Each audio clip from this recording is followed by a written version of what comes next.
সিঁড়ি থেকে একটি কুকুর কিভাবে দেখেন একটি বেরিংয়ের গাড়ি দিয়ে নিচের দিকে নামছে। দেখুন সামনের লোকটাকে পাশ কাটিয়ে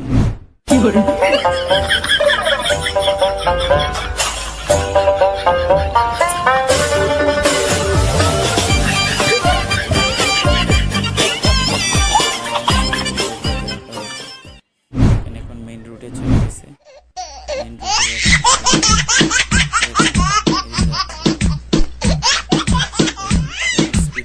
কমে গেছে। এখন আবার এই যে 2 পা নামিয়ে আবার স্পিড বাড়িয়ে আবার এই বেরিংয়ের গাড়ির উপরে উঠছে। এই যে আবার দেখেন আবার স্পিড বাড়িয়ে আবার উপরে উঠছে। একবারে মানুষের মতো চালাচ্ছে গাড়িটা।